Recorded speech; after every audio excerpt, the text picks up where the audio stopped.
中国历史上，有的皇帝忙着打天下，有的皇帝忙着守天下，有的皇帝忙着毁天下。乾隆就不一样，他最忙的是给自己修图。大家好，我是你们的读史官诸葛不亮。今天我们就来聊聊乾隆皇帝。别人当皇帝考虑的是江山能不能传下去，乾隆当皇帝除了考虑江山，还得考虑后人怎么看他。这个角度好不好，光线亮不亮，文质够不够高，武功够不够大，诗写的够不够多，印章盖的够不够密。总之，历史可以不完美，但乾隆的个人简历必须完美。所以，你要是只看乾隆自己留下来的材料，会发现这是一个几乎没有缺点的皇帝。他孝顺、勤政、节俭、爱民，精通诗词书画，擅长骑射军事，打了10场大胜仗，编了一部天下最大的丛书，还主动禅位，不贪恋权力。这哪是皇帝啊？这是封建社会年度10佳员工、终身成就奖得主、文体两开花的6边形战士。问题是，一个人要真这么完美，他为什么需要花60多年反复告诉全世界我很完美？今天咱们不看乾隆给自己精修过的宣传照，咱们把滤镜关了，看看真实的爱新觉罗弘历到底是个什么样的人。乾隆这个人的核心性格用一句话概括，就是极度自信、极度敏感，而且极度在意评价。这3个东西放在普通人身上，最多是朋友圈发的多一点，放在皇帝身上那就麻烦了。因为普通人包装自己只能修照片，皇帝包装自己可以修改历史。乾隆出生于康熙50年，也就是公元1711年。他爹是雍正，他爷爷是康熙。光看这个家庭背景，你就知道他的心理压力不会小。爷爷康熙在位61年，8岁登基，勤鳌拜，平三藩，收台湾，打噶尔丹，还会数学、天文、医学，属于清朝皇帝里的开山级人物。父亲雍正在位虽然只有13年，但以勤政、冷酷、执行力强著称，每天批奏折批得跟办公室通宵加班似的，整顿吏治，摊丁入亩，号线归公，把康熙晚年有些松散的财政和官僚体系重新拧紧。乾隆夹在这2个人中间是什么感觉？前面站着一个国民爷爷，后面站着一个魔鬼父亲。他从小接受的教育就是，你不能只当一个合格皇帝，你得证明自己配得上这个家族。所以乾隆一生都在做一件事，超越父亲，追赶祖父，最后把自己包装成康熙和雍正的集大成者。康熙宽仁，我比他更宽仁；雍正勤政，我比他更勤政。康熙有武功，我有10全武功；雍正会治理，我还能搞文化。祖父在位61年，我说自己不敢超过祖父，所以60年就主动退休。听着是不是特别孝顺？可他退位之后又当了3年多太上皇，军国大事照样由他掌握，名义上没超过康熙，实际上掌权时间超过了。这叫什么？这叫考勤表上我已经下班了，但公司谁敢不听我的？乾隆不是不想超过康熙，他是既想超过，又不想留下不敬祖父的名声，所以他选择了最聪明的办法，10权我继续拿，美名我也不放。这就是乾隆的第一个包装技巧，形式上谦虚，实际上一个好处都不能少。乾隆刚登基的时候，形象其实相当不错。雍正治国太严，官员天天绷着神经。乾隆一上来，开始纠正父亲时期一些过于严厉的政策，释放部分囚犯，缓和政治气氛，还公开表示自己要在宽与严之间找到平衡。大臣们一看，哎呀，新皇帝气度不凡。但你仔细看，会发现乾隆对雍正的态度非常微妙。他不能说父亲错了，因为否定雍正就等于动摇自己继位的合法性。可他又必须表现得比父亲高明，不然怎么证明自己是新时代的明君？所以他的办法是，父亲没有错，只是我处理得更圆融。这话是不是特别熟悉？前任领导打下了坚实基础，但在我的英明部署下，我们又迈上了一个新台阶。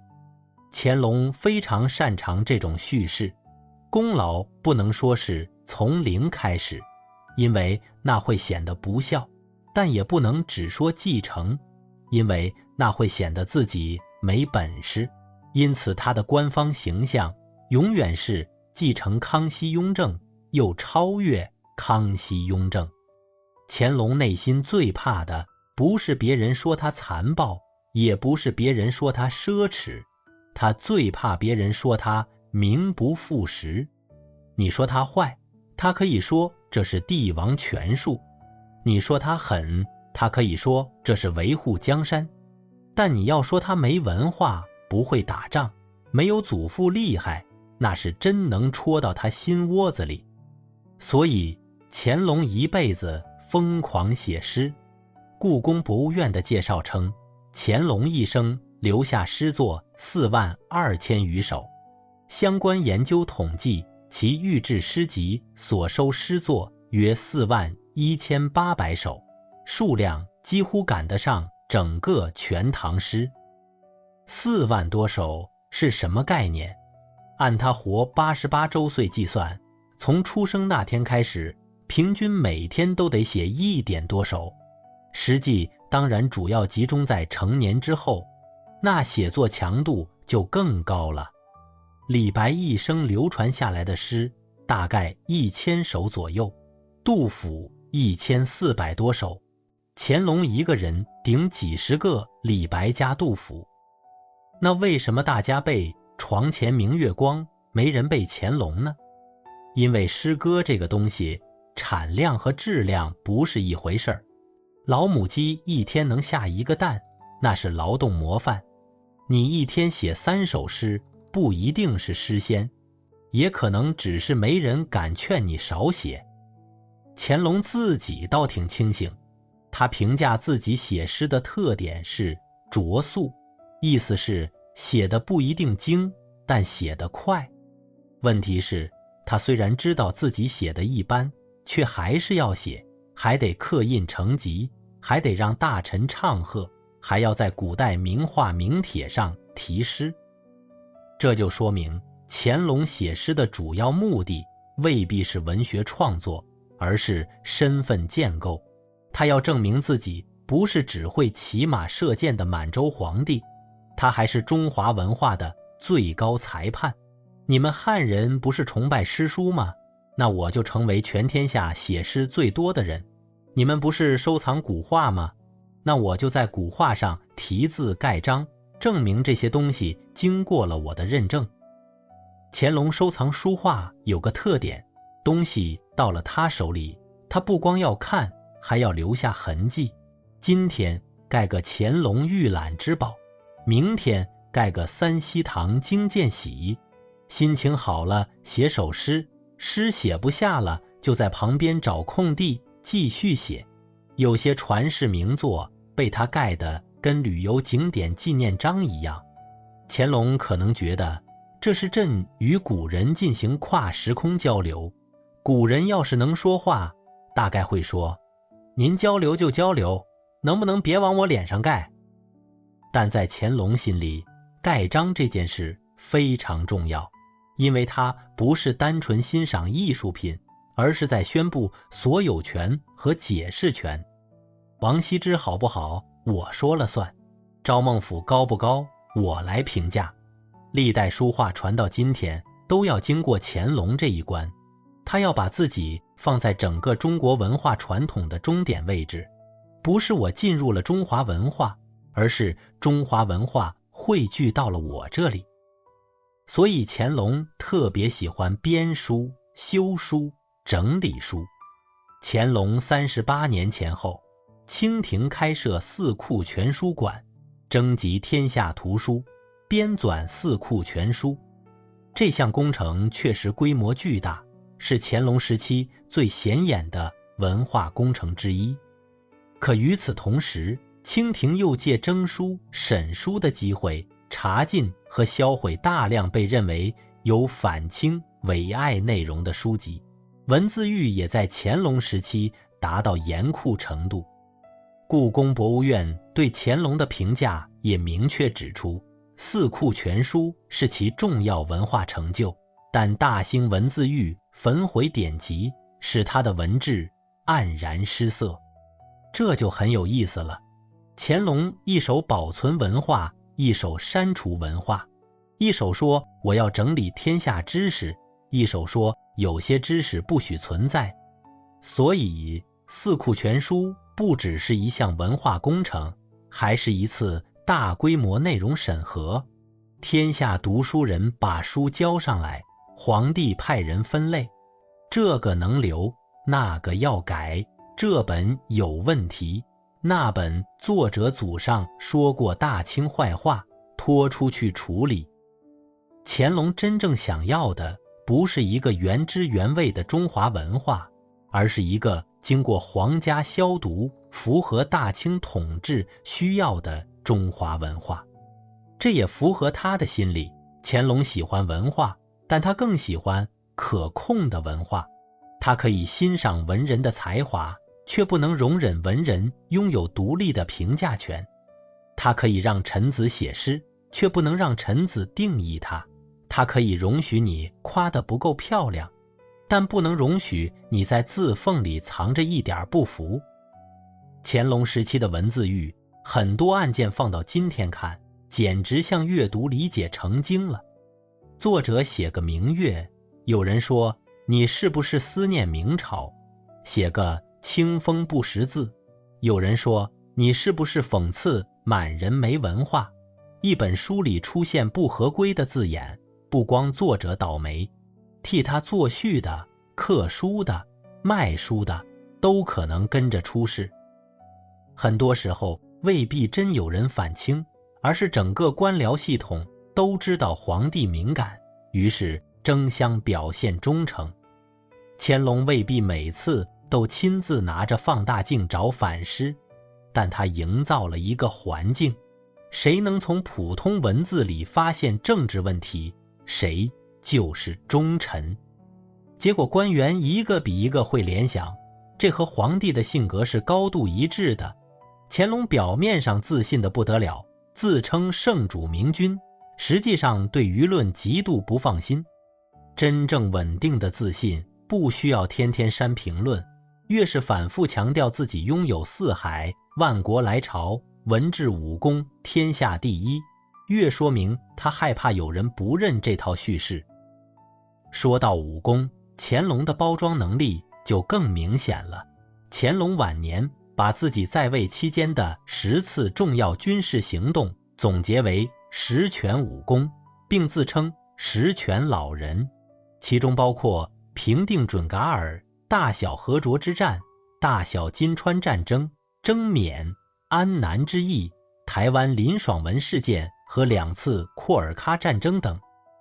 请注意，这个10全不是后世历史学家评的，是乾隆自己评的，等于一个学生考完10门课，成绩单还没发，他自己先给自己做了块牌匾，全科满分。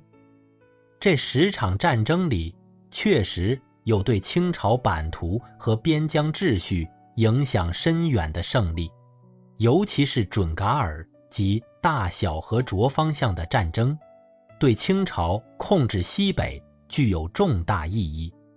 但问题是，有些战争打得并不好看，比如征缅，清军多次进入缅甸，伤亡和消耗严重，最后双方议和。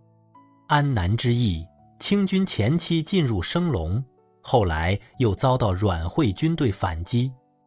大小金川战争更是耗费巨大，打一个山地土司政权，前后投入大量兵力和财力。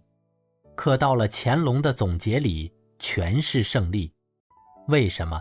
因为战争结果可以复杂，皇帝形象不能复杂。乾隆不允许自己的军事生涯里出现失败二字，哪怕战场上打得磕磕绊绊，最后只要能找到一个体面结果，就可以重新包装为圣主，威震四方。这不是简单的好大喜功，而是乾隆对历史评价的主动管理。他知道后世不会亲眼看见战场，只会阅读朝廷留下的档案、碑文和御制文章。那谁控制文字，谁就控制结论。所以乾隆不仅要打仗，还要亲自给战争定性，写十全武功记，刻碑、作诗、绘制战图，让这套胜利叙事反复出现。他不是在等待历史评价自己，他是在提前替历史写标准答案。这种性格在他对待外国使团时也非常明显。乾隆58年，也就是1793年，英国马加尔尼使团来到清朝，希望扩大贸易，建立更稳定的外交关系。这场会见经常被简单讲成英国人要平等外交，乾隆闭关锁国。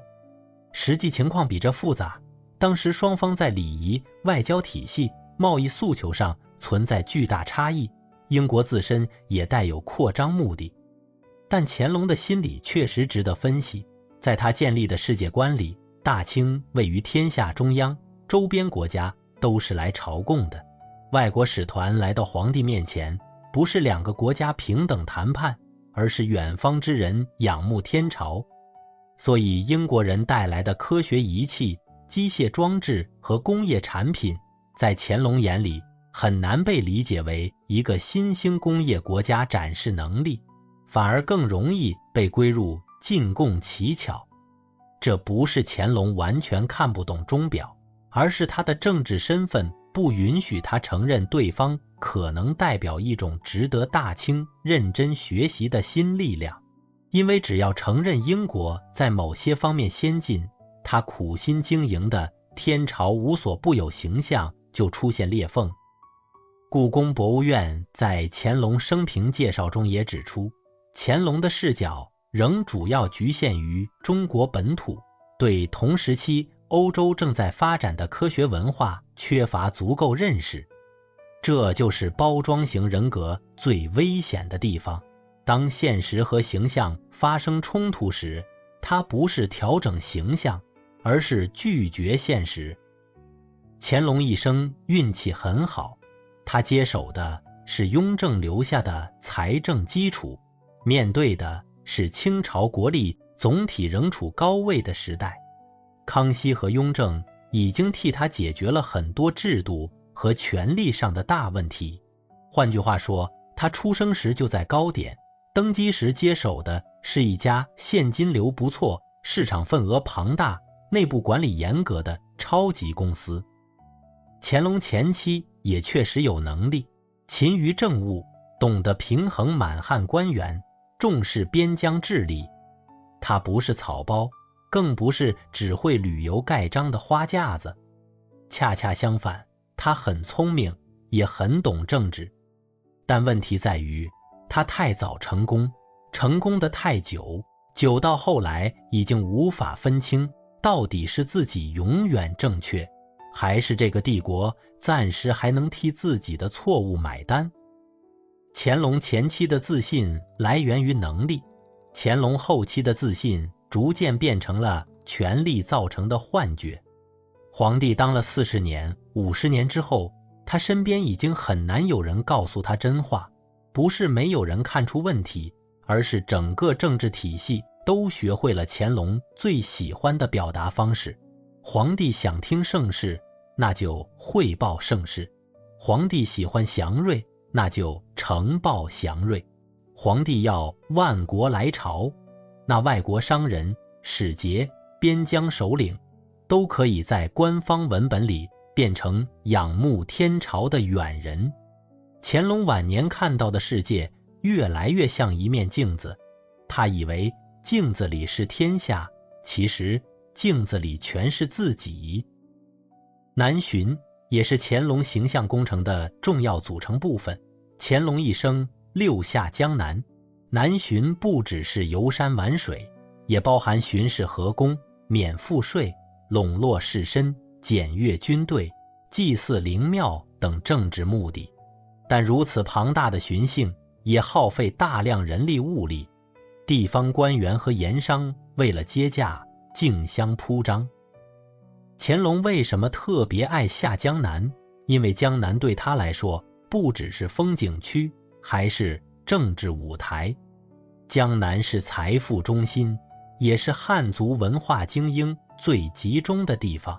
皇帝来到江南，既能展示亲民，又能展示文化修养，还能让地方士绅亲眼看看坐在北京紫禁城里的满洲皇帝不但懂你们的诗词园林，而且比你们更懂。乾隆每到一处，题诗、写字、赏景、见士绅，表面是旅游，实际是大型个人品牌巡演。地方官和盐商当然懂，皇帝要的是盛世江南，他们就搭戏台、修行宫、造景点，把沿途布置得花团锦簇。至于钱从哪儿来，老百姓累不累，地方财政压力大不大，先别问。领导难得来一次，必须让领导看见群众生活幸福。乾隆看到这些场景，会不会真信？一开始可能未必全信，但看了60年，谁都会信一点。更何况乾隆本来就渴望相信，大清在自己手里已经达到历史顶峰。他经常主勉钱粮，这当然有减轻民众负担的一面，但恩勉本身也被反复写入诗文和诏书，成为圣君爱民的重要证据。乾隆对百姓的态度有一种典型的家长式心理，他确实希望百姓安居乐业，但前提是百姓必须感恩、服从，按照他规定的秩序生活。你可以贫困，我来赈济你；你可以受灾，我来免你的税。但你不能质疑制度，更不能认为这些本来就是政府应尽的责任。他要的不是权力意义上的人民，而是跪在路边高呼万岁的子民。这种心理在传统皇帝里并不少见，只是乾隆特别擅长把它包装成温情。晚年的乾隆还有一个绕不开的人，那就是和珅。很多人喜欢把乾隆晚年的腐败问题全部推到和珅头上，仿佛乾隆本来英明神武，只是年纪大了，被一个奸臣蒙蔽。这个说法对乾隆太客气了。和珅能崛起，绝不只是因为会拍马屁。乾隆身边会拍马屁的人多了，凭什么偏偏和珅能做到军机大臣、领班军机大臣，掌握财政、吏治和大量关键职位？因为和珅真正厉害的是他懂乾隆，他知道乾隆不喜欢听赤裸裸的假话，乾隆喜欢的是包装成事实的奉承。你不能直接说皇上天下第一，那太低级，你得拿出数据、典故、诗词、祥瑞、外交使节和战场奏报，证明皇上确实天下第一。和珅不是单纯给乾隆提供情绪价值，他是在维护乾隆晚年的世界观。乾隆想办庆典，和珅能筹到钱；乾隆想下江南，和珅能安排财政；乾隆想听盛事，和珅能让官僚系统交出一份盛事报告。那问题来了，乾隆难道不知道和珅贪吗？他不可能完全不知道。但在乾隆看来，一个能干、忠诚、懂自己，而且能替皇帝处理脏活的人，比一个天天拿着道德标准劝谏的清官好用多了。更重要的是，承认和珅集团严重腐败，就等于承认自己晚年用人失败。乾隆能接受这个结论吗？不能。他可以处理某个贪官，但不能承认自己亲手打造的盛世已经出现系统性腐烂。所以和珅的问题越严重，乾隆反而越需要保护他，因为和珅已经不只是一个臣子，而是乾隆晚年正确形象的一部分。乾隆死后没多久，嘉庆迅速处置和珅，这件事本身就很说明问题，不是和珅突然在乾隆死后才开始贪，而是保护他的最高权力消失了。乾隆活着的时候，和珅是能臣，乾隆一死，和珅马上成了巨贪。你说这到底是和珅会变，还是历史叙事会变？乾隆晚年最大的悲剧是他成功地把所有人都骗进了自己的包装里，包括他自己。早年的乾隆，包装是一种统治工具，他知道什么是形象，什么是现实。他借康熙的宽仁、雍正的勤政、儒家的文治和满洲的武功，塑造一个能够团结帝国的君主形象，这是政治能力。但到了晚年，他开始相信包装就等于现实。他说十全武功，就认为战争全是胜利。他说万国来朝，就认为世界都在仰望大清。他说物富民丰，就认为百姓真的普遍富足。他说自己不练权，就可以一边禅位，一边继续掌权。他说和珅是能臣，就不愿面对官场腐败已经深入骨髓。这就不是政治能力了，这是政治幻觉。乾隆朝后期，人口增长、土地压力、官场腐败、基层治理失效等问题不断积累。乾隆去世前后，川楚陕地区的白莲教起事已经爆发，清廷不得不投入巨额军费，长期镇压。一个号称达到历史顶峰的帝国，为什么在十全老人生命最后几年已经开始到处冒烟？因为盛世这个东西有时候不是没有问题，而是问题暂时还没有冲进皇宫。乾隆的厉害之处是他确实把清朝推到了一个极其耀眼的高点，他的可怕之处是他又用耀眼的光把高点之后的阴影全部遮住了。后世为什么对乾隆评价两极分化？因为他给我们留下了两套完全不同的遗产。一套是宏大的，疆域、人口、财政规模、文化工程、宫廷艺术、边疆治理，都在乾隆时期留下了极其显眼的成果。另一套是隐蔽的，文字控制、官场腐败、财政消耗、闭塞自满、权力僵化，也在这一时期不断加深。乾隆最成功的作品不是他的4万多首诗，也不是四库全书，更不是那些盖满印章的书画。他最成功的作品是乾隆皇帝这个形象，十全老人、盛世明君、文武全才、孝顺孙子、主动退休的圣主。每一块标签单独拿出来都能找到依据，可把这些标签拼在一起，你看到的就不是一个真实的人，而是一尊由乾隆亲自设计、满朝文武共同雕刻的正纸塑像。真实的乾隆比塑像复杂得多，他聪明、勤政，有极强的学习能力和统治技巧，他也虚荣、敏感，控制欲极强，无法容忍自己的完美叙事受到挑战。他不是一个只会享乐的昏君，也不是毫无瑕疵的圣主，他是一个非常有能力的皇帝，又是一个被长期成功宠坏的皇帝。他前半生驾驭权力，后半生被权力制造的幻觉驾驭。